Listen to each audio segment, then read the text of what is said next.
vanoggend. Ek was nie veronderstel om te praat vandag nie. So my senuwees is 'n bietjie gedaan. Maar donderdag toe die persoon wat moes praat vir Paulus laat weet het, hulle het 'n probleem, hulle kan nie. Toe gaan ek deur my getuienisse en ek vra Here wat ek moet vir Paulus ondersteun want hy soek mense en is net 'n kort kennisgewing op 'n donderdag om vir iemand te sê jy moet Sondag getuig. En ek gaan en ek kry hierdie getuienis. Ek het hom al voorheen gegee. Maar Vrydag aand toe kom die Here en hy kom bevestig vir my deur sy Heilige Gees. Dit is die getuienis wat ek moet bring. En dit is vir my so wonderlik as jy kyk hoe werk die Heilige Gees en hoe loop daai goue draad deur en hoe bewys hy aan 'n mens, maar hoor jy hoor reg, dit is ek wat dit vir jou sê. So ek wil vandag vir julle vra, maak julle harte oop. Vra vir die Heilige Gees, kom spreek in my hart in, want dit waaroor ek praat is ernstig en ons is almal in een of ander mate skuldig daaraan. So kom vra Here, asseblief kom met die Heilige Gees, kom doen inspraak in my hart en kom wys vir my in die spieël wat is in my hart, dat ek dit kan regmaak. Ek wil graag met julle deel oor Miriam, en sy is die suster van Aaron en Moses. En ek glo ons almal weet van Miriam, en die deel wat vir my die mooiste is van haar geskiedenis, is seker hoe sy voor die volk uitgedans het, nadat hulle deur die Rooi See getrek het met 'n tamboerijn, en sy het gesing en die Here geprys. En ek lees dit vir ons in Eksodus 15, vers 20 en 21. Eksodus 15 vers 20 en 21. So interessant, ek het nou die dag iets gelees van 'n man wat praat met mense. Dis 'n pastoor of 'n dominee, hy staan in die kerk en hy sê vir hulle hoe belangrik dit is dat julle 'n Bybel het terwyl ek lees. Hy sê want anders kan ek lees wat julle wil en julle gaan my glo. So maak asseblief saam met my julle Bybels oop by Eksodus 15 vers 20 en 21. En Miriam, die profetes, die suster van Aaron, het 'n tamboerijn in haar hand geneem en al die vroue het uitgegaan agter haar aan met tamboeryne en in koordanse. En Miriam het hulle al singend geantwoord: "Sing tot eer van die Here, want hy is hoog verhewe. Hy het die perd met sy ruiter in die see gewerp." Nou, ek wil graag net bietjie oor Miriam se geskiedenis uitbrei. Ons lees die eerste keer van Miriam in Eksodus 2 en ek gaan dit nou nie vir ons lees nie, want ek glo ons almal ken die geskiedenis van haar baba boetie Moses en hoe sy oor hom gewaak het terwyl hy in die besiemandjie was in die Nylrivier. En toe Farao se dogter hom ontdek, het sy gereël dat sy eie moeder na hom kan kyk totdat hy gespeen is. Volgens die geskiedenisskrywers was Miriam op daardie stadium so tussen 10 en 12 jaar oud. En vanaf hierdie gebeurtenis, waar sy oor Moses waak, tot hulle deur die Rooi See trek, verloop ongeveer 80 jaar. In Eksodus 15 vers 20 wat ek vir ons gelees het, word Miriam beskryf as 'n profetes. 'n Titel wat sy deel met slegs 'n paar ander vroue in die Bybel, naamlik Deborah, Hulda, Jesaja se vrou, Anna en Filippus se 4 dogters. Sy was aan Moses se sy, toe hulle die volk uit Egipte land uitgelei het. En dit lees ons in Micha 6 vers 4. Julle kan dit saam met my lees. Micha 6 vers 4. En hier praat die Here met die volk Israel. Ek het jou uit Egipte land laat optrek en jou uit die slawehuis losgekoop. En ek het voor jou uitgestuur Moses, Aaron en Miriam. So hier sien ons 'n statige vrou, so plus minus 90 jaar oud, wat van die begin af deel was van Moses se geskiedenis. Iemand met baie selfvertroue. So ek dink sy het onderhandel met Farao se dogter. So sy het selfvertroue gehad en ek glo sy het reeds van vroeg jare af die Heilige Gees in haar gehad. Sy was aan Moses se sy met die uittog van Egipte, soos ek gesê het, en sy het die volk gelei in lofsange en koordanse, en hulle leierskap was 'n godgestuurde roeping. Soos ons gelees het in Micha 6 vers 4, die Here het hulle voor hulle uitgestuur. Dit was nie menslike ambisie nie, en hulle het ook die volk op 'n spesiale manier gelei. As ons lees deur die geskiedenis, hulle het gelei deur die voorbeeld wat hulle gestel het, en hulle het gelei deur die volk te dien, eerder as om oor hulle te heers, En hulle het gelei deur te doen wat God van hulle verwag het, eerder as om hulle eie wil te volg. Ek stel my voor, sy moes gedurende die tyd wat hulle in elende in Egipte land was, die volk bemoedig het en aangemoedig het, 'n gesiene en ek glo 'n geliefde vrou in wie die volk 'n vertroue gehad het. Die volgende wat ons van haar lees is Numeri 12 en ek lees vir ons vanaf vers 1 tot 15. Numeri 12 vanaf vers 1 tot 15. En Miriam en Aaron het teen Moses gespreek vanweë die Kusitiese vrou wat hy geneem het, want hy het 'n Kusitiese vrou geneem. En hulle het gesê, het die Here dan maar alleen met Moses gespreek? Het hy nie ook met ons gespreek nie? En die Here het dit gehoor. Maar die man Moses was baie sagmoedig, meer as al die mense op die aardbodem. Toe het die Here dadelik met Moses en Aaron en Miriam gespreek, julle 3 kom uit na die tent van samekoms, en hulle 3 het uitgekom. En die Here het in 'n wolkkolom neergedaal en by die ingang van die tent gaan staan. Daarna het hy Aaron en Miriam geroep en hulle 2 het uitgekom. Toe sê hy, hoor tog my woorde.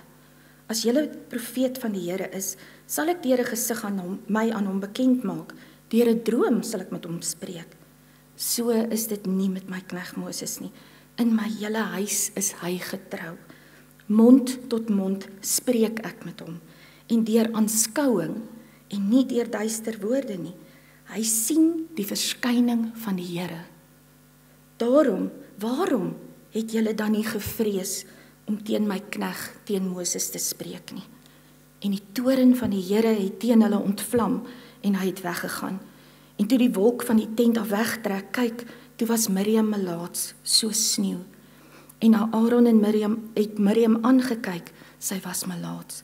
Daarop sê Aaron vir Moses, ag my Heer, lê tog nie op ons die sonde wat ons in ons dwaasheid begaan het nie. Laat sy tog nie wees soos 'n dooie van wie se vleis, as hy uit sy moeder se skoot uitgaan, die helfte verteer het nie. En Moses het die Here aangeroep en gesê, o God, maak haar tog gesond. En toe sê die Here vir Moses, as haar vader net maar in haar gesig gespieg het, sou sy nie 7 dae lank beskaamd wees nie. Laat sy 7 dae lank buitekant die laar opgesluit wees, en daarna mag sy opgeneem word. En hulle het Miriam 7 dae lank buitekant die laar opgesluit, en die volk het nie weggetrek voordat Miriam opgeneem was nie. Nou dit was teen die Joodse gebruik om met ander volke in huwelik te tree. En in hierdie gedeelte sien ons Miriam en Aaron praat teen Moses as gevolg van die vrou wat hy geneem het. Maar hier gaan dit meer as die vrou, oor meer as wat die vrou wat hy geneem het. In vers 2 kom Miriam in opstand teen Moses se gesag. In so 'n mate dat die Here self intree en haar straf met melaatsheid. En as gevolg daarvan moet sy 7 dae buite die laar bly en moet die volk 7 dae wag voor hulle verder kon gaan. En dan lees ons weer van Miriam in Numeri 20 vers 1. Numeri 20 vers 1. En toe die kinders van Israel, die hele vergadering in die woestyn sin kom, in die eerste maand, het die volk in Kades gebly, en Miriam het daar gesterwe en is daar begrawe. Dit is dan die geskiedenis van Miriam. Nou hier's 3 dinge wat ek graag wil uitlig uit hierdie geskiedenis van Miriam, wat my regtig diep geraak het. En die eerste les wat vir my baie duidelik uitstaan, is om te waak teen opstandigheid en rebellie teen gesag. Kom ons dink bietjie hoeveel keer het ons al in opstand gekom. Ons is almal skuldig, teen gesag, teen jou ouers, teen onderwysers, teen jou baas, teen die regering, teen die wet. Ek dink ons het almal een of ander tyd wat ons in opstand gekom het teen die gesag. Veral geestelik moet ons hierteen waak. As ek kyk na Miriam, 'n invloedryke figuur, 'n geliefde vrou in haar gemeenskap. Die Bybel noem net dat sy en Aaron teen Moses gespreek het, maar sy het dalk haar opinie gelig teenoor ander en dit uitgespreek. Sy het heel moontlik haar posisie gebruik om ander te beïnvloed. Is dit dalk hoekom die Here so sterk ingegryp het en met haar ingetree het? En dan hoeveel keer deel ons opstandigheid teenoor geestelike gesag met ander? Hoeveel maal beïnvloed ons ander met ons opinie? Ons kan ons gerus afvra, is ek die oorsaak dat iemand langs die pad gaan sit het en vir 'n tydperk nie kon voortgaan nie? Ek lees weer hoe die Here vir hulle vertel van die verhouding wat hy met Moses in Numeri 12 vers 8 het. Die verhouding wat hy met Moses het, Numeri 12 vers 8. Mond tot mond spreek ek met hom, en deur aanskouing en nie deur duistere woorde nie. Hy sien die verskyning van die Here. Waarom het julle dan nie gevrees om teen my knegt, teen Moses te spreek nie? Hoeveel keer voel ons nie jaloers op iemand anders se aanstelling nie? Laat ons dalk hoogmoed toe, deur te dink, ek kan dit net so goed of beter doen. Erger nog, het die gedagte al gekom, die persoon is nie deur die Here aangestel nie. Hierdie persoon is nie verplaas deur die Here nie, dis deur die mens gedoen. Ek lees weer vir ons in Numeri 12 vers 2. En hulle het gesê, het die Here dan maar alleen met Moses gespreek? Het hy nie ook met ons gespreek nie? En die Here het dit gehoor. Geliefdes, hierdie is 'n baie ernstige saak. Kom ons let op ons woorde en op die gedagtes van ons hart. Ons moet die Here en die Heilige Gees vertrou.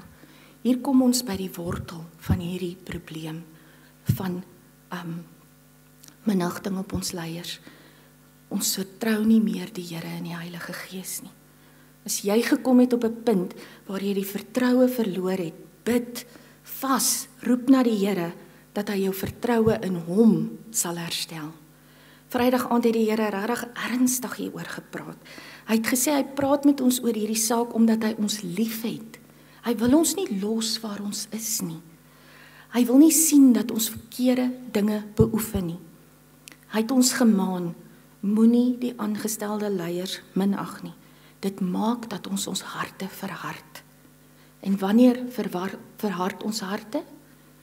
Wanneer waarskuwings herhaaldelik verwerp word. Daniël 2 vers 20 tot 22. Daniël 2 vers 20 tot 22. Daniël het toegespreek en gesê, mag die naam van God geprys word van ewigheid tot ewigheid, want die wysheid en die krag is syne. Hy tog verander tye en geleenthede, hy sit konings af en stel konings aan. Hy verleen wysheid aan wyse manne en kennis aan die wat insig het. Hy openbaar ondeurgrondelike en verborge dinge. Hy weet wat in die duister is en die lig woon in hom. Moenie jou vertroue in die Here en in die Heilige Gees verloor nie. Die Here het Moses aangestel, so het hy ook vandag se leiers aangestel. Hy is in beheer en hy bly in beheer. Kom ons vertrou die Here. Die tweede les wat ek hier uit leer, is dat ons oë onverdeeld op Jesus Christus gefestig moet bly. Miriam se oë was nie meer op die Here gefestig nie, maar op die mens, op Moses en op die foute wat hy gemaak het. Ons is almal mense, ons maak almal foute. En as ons oë op die mens en op sy foute is, verloor ons vir Jesus Christus uit ons heeltemal uit sig uit. En dan kan ons nie op die pad van geregtigheid loop nie. Ek kan net, Miriam se oë was op die mens, op Moses en op sy aanstelling. Ek kan nie wonder, het sy dalk gedink, ek is die een wat by hom oor hom gewaak het by die Nyl, ek is die een wat hom by sy moeder teruggebring het, en ek is die een wat saam met hom uit Egipte getrek het. Wat maak hom beter as my? Daardeur het foutvinding kritiek ingekom. En so het sy die oordeel oor haarself gebring. Waar is ons oë gefestig? Is dit nog op Jesus Christus, ons saligmaker en die volëinder van ons geloof? Is ons oë dalk gefestig op die geestelike leiers? Het daar al foutvinding kritiek in ons harte posgevat? As die Heilige Gees jou vandag aankla, het ek goeie nuus. Die Here het gelukkig reeds vir ons die oplossing gegee om hierdie probleem te herstel. En ek lees vir ons uit Jakobus 5, vers 9 en dan ook vers 13 tot 16. Jakobus 5, vers 9 en 13 tot 16. Moenie teen mekaar sug nie, broeders, sodat julle nie veroordeel word nie. Kyk, die regter staan voor die deur. Vers 13. Is daar iemand onder julle wat ly? Laat hom bid. Is iemand opgeruimd? Laat hom psalm sing. Is daar iemand siek onder julle? Laat hom die ouderlinge van die gemeente inroep. En laat hulle oor hom bid, nadat hulle hom in die naam van die Here met olie gesalf het. Die gebed van die geloof sal die kranke red, en die Here sal hom oprig. Selfs as hy sonde gedoen het, sal dit hom vergewe word. Bely mekaar julle misdade en bid vir mekaar, sodat julle gesond kan word. Die vurige gebed van 'n regverdige het groot krag. As opsomming, as die Heilige Gees jou aankla vandag, bely en bekeer jou van jou vorige weë. Die derde punt wat vir my uitstaan in hierdie hele geskiedenis is die Here se genade. Nadat Moses vir haar intree, en dit is vir my so geweldig, die persoon teen wie sy in oortreding gekom het, is die persoon wat vir haar intree. As ons fout vind met ons leiers, ons moet nie vergeet, hulle is die mense wat vir ons intree nie. Nadat Moses vir haar intree, versag die Here die straf en hoef sy slegs 7 dae buite die laar te bly. Wat 'n genadige God dien ons nie. En dan nog een versie, 1 Johannes 1 vers 9. 1 Johannes 1 vers 9. As ons sonde bely, hy is getrou en regverdig om ons die sonde te vergewe en ons van alle ongeregtigheid te reinig. Geliefdes, ons is in die laaste paar maande, ons is in daai pylvlak na die einde van die jaar toe. Die konferensie lê voor. Dis die ideale geleentheid. Kom ons ondersoek ons harte en ons kyk waar het ons in dieselfde strikke getrap.